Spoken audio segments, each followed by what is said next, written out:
100%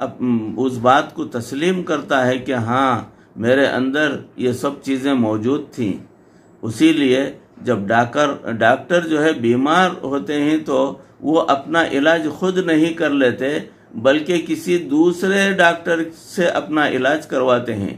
گویا انسان اگر اپنا علاج خود بن جائے تو اس کا اللہ ہی حافظ ہوتا ہے. اس لیے مرشد کی ضرورت ہوتی ہے جو اس کو سمجھائے، کیونکہ نفس اپنے ہر کام میں کوئی نہ کوئی جسٹیفیکیشن ضرور دے گا. وہ کوئی الٹا کام بھی کرے گا تو اسے وہ درست ثابت کرنے کی کوشش کرے گا. شیخ اس کو شریعت و سنت کے مطابق مشورہ دے گا، اس پر نظر رکھے گا اور روک ٹوک کرتا رہے گا کہ بھائی ایسا نہیں، ویسے کرنا چاہیے، اس طریقے سے مت بیٹھو، پوری توجہ کے ساتھ بیٹھو، نظریں نیچے رکھو اور ذکر کرتے رہو. ذکر کے اندر پورے منہمک ہو جاؤ. اپنے آزو بازو اڑوس پڑوس کی فکر ہرگز دل و دماغ میں نہ آئے. معرفت کی منازل طے کرنا ہو تو اس طریقے سے کرنا پڑے گا اور ذکر جو ہے اس کی حلاوت پیدا ہوگی اور آخرت کی منازل طے کرتا چلا جائے گا. بعض لوگ سمجھتے ہیں کہ بس ہم برکت کے لیے بیعت ہو جائیں گے.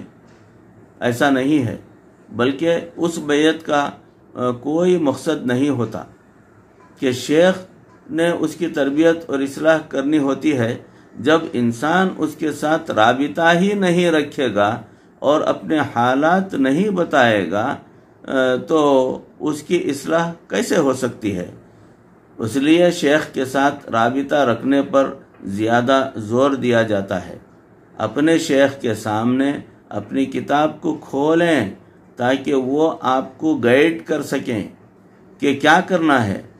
آج تو حالت یہ ہے کہ سالکین شیخ کو آ کر خواب سناتے ہیں تو خواب کا وہ حصہ سنا دیتے ہیں جو نسبتاً زیادہ اچھا ہوتا ہے، اور بڑا خواب ہوتا ہے وہ جو بہتر حصہ ہوتا ہے وہ شیخ کو سنا دیتے ہیں، اور جو اپنے سمجھ میں نہیں آتا یا کچھ برا لگتا ہے وہ حصہ بالکل حذف کر دیتے ہیں، اس کو گول کر جاتے ہیں.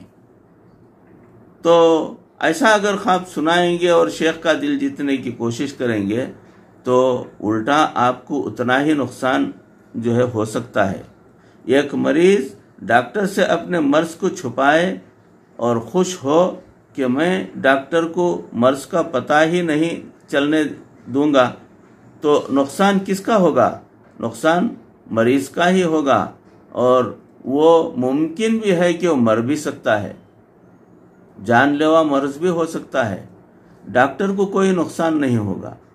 اس لیے اپنی جو بھی کیفیت ہو، اچھا یا برا، اپنے شیخ کے سامنے بلا کم و کاست کہہ دینی چاہیے.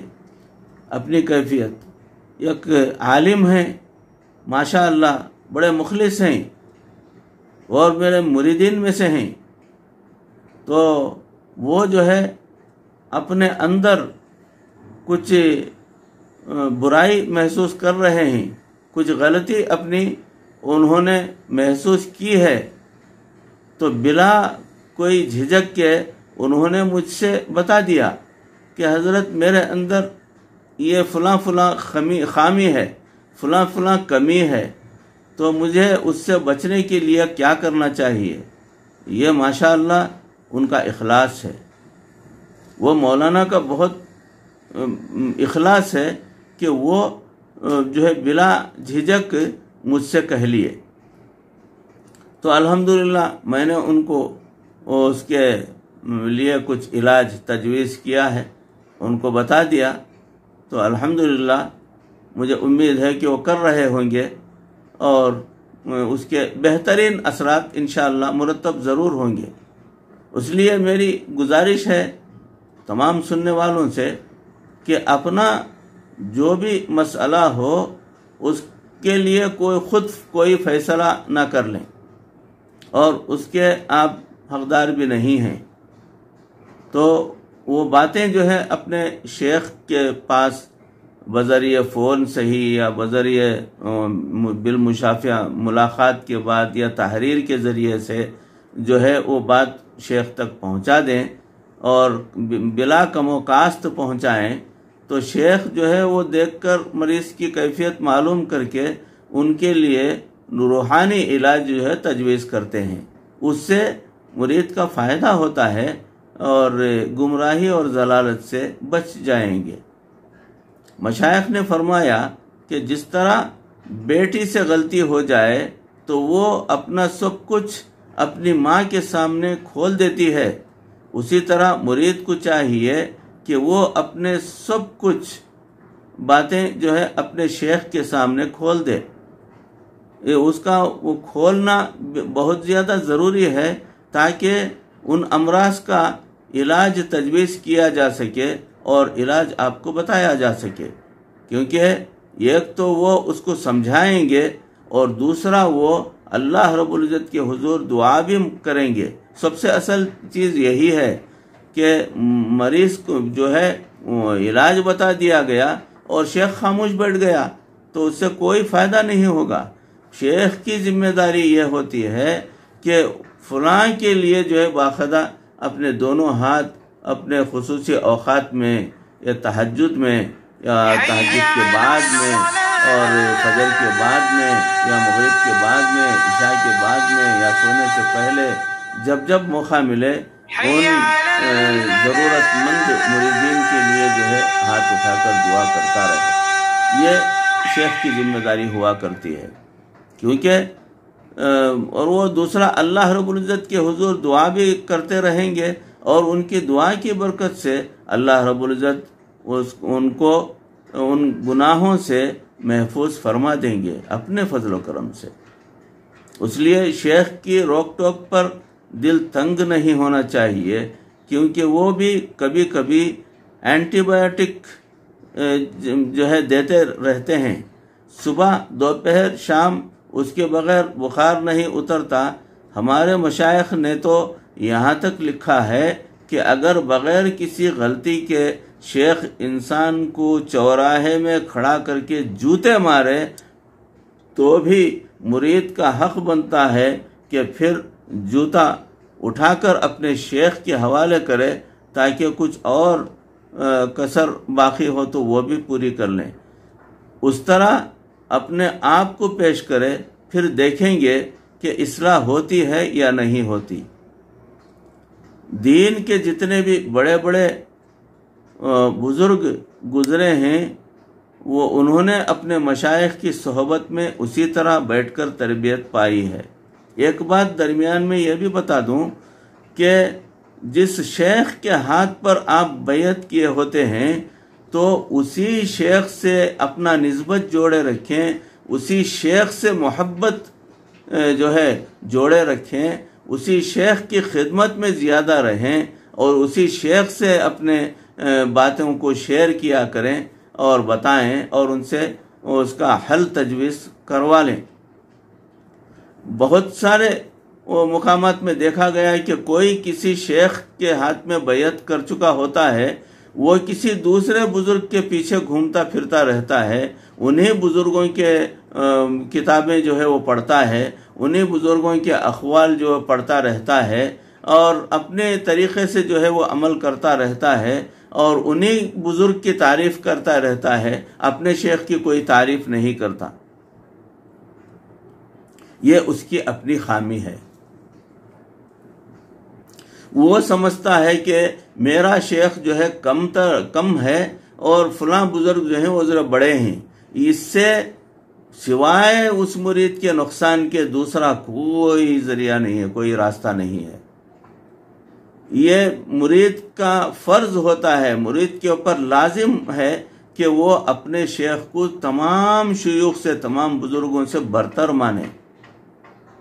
حالانکہ علم میں کم ہوگا، فلاں شیخ کے سے اگر موازنہ کیا جائے تو علم میں کم ہوگا اور اعمال میں بھی ہو سکتا ہے کم ہوگا، اس کے باوجود جو ہے اپنے ہی شیخ کو ترجیح دینا ہے، انہی سے نسبت رکھنا ہے، تب کہیں جا کر اس کے راستے درست ہوں گے، کھلیں گے۔ یہ بہت سارے لوگوں کے اندر یہ خرابی ہے۔ ایک صاحب جو ہیں اپنے شیخ سے ملاقات کے لیے اپنے شیخ کے مقام تک پہنچے مگر ملاقات نہیں کی۔ کسی دوسرے بزرگ کا بیان کسی مسجد میں ہو رہا تھا، وہاں وہ مسجد میں پہنچے ہیں، ان بزرگ کا بیان سنے ہیں اور وہاں سے سیدھے واپس اپنے گھر چلے گئے ہیں۔ اپنے شیخ کے محلے میں آ کر بھی اپنے شیخ سے ملاقات نہیں کیے۔ یہ سب سے بڑی ان کی بدنصیبی ہے، یہ جو ہے خسارہ ہے ان کے لیے۔ تو میری گزارش ہے ان تمام مریدین کی، جو شیخ سے آپ جو ہے مرید بنے ہیں، جو شیخ کے ان کے ہاتھ پر آپ نے بیعت کی ہے، اس شیخ سے نسبت کا جوڑنا آپ کے لیے لازم اور ضروری ہے۔ اس شیخ سے ملاقات بھی جو ہے وہ لازم اور ضروری ہے۔ جب تک ملاقات نہیں کریں گے اپنی اصلاح کیسے کروا سکیں گے؟ آپ اپنے گھر میں بیٹھے ہوئے ہیں، آپ اپنے کاروبار کے اندر جمے ہوئے ہیں، جڑے ہوئے ہیں، آپ اپنے طریقے سے ممکن ہے ذکر و اذکار کرتے ہوں گے، وہ آپ کی شیخ کے علم میں نہیں ہے۔ تو وہ ذکر و اذکار جو کر رہے ہیں اس کا آپ کے اوپر کتنا اثر ہوگا، کتنا فائدہ ہوگا، یہ کچھ بتایا نہیں جا سکتا۔ تو بھائیو، ان تمام مریدین کی مجھ سے گزارش ہے کہ میں گزارش کرتا ہوں کہ یہ خامی اگر آپ کے اندر ہے تو اس کو دور کر لیں۔ اپنے جو شیخ ہیں ان سے نسبت جوڑے رکھیں، ان سے ملاقات کریں، وقتاً فوقتاً ان سے ملیں۔ کوئی کام بھی نہیں ہے تب بھی آپ کو آ کر ان سے ملنا ہے، ان سے دو جملے دین کے سننا ہے اور ان سے اپنی اصلاح کروانا ہے، اور اس کے بعد جو ہے اس کے اوپر عمل کرنا ہے۔ تب کہیں جا کر آپ کے آئندہ جو ہے منازل آسان ہو سکتے ہیں۔ بات یہیں ختم نہیں ہوئی ہے، موضوع چل رہا ہے۔ انشاءاللہ اس کی اگلی کڑی آپ کو اگلی نشست میں پیش کرنے کی کوشش کروں گا۔ اللہ رب العزت کہی سنی باتوں کو، اس عاجز کو بھی، آپ تمام کو بھی عمل کرنے کی توفیق عطا فرمائے۔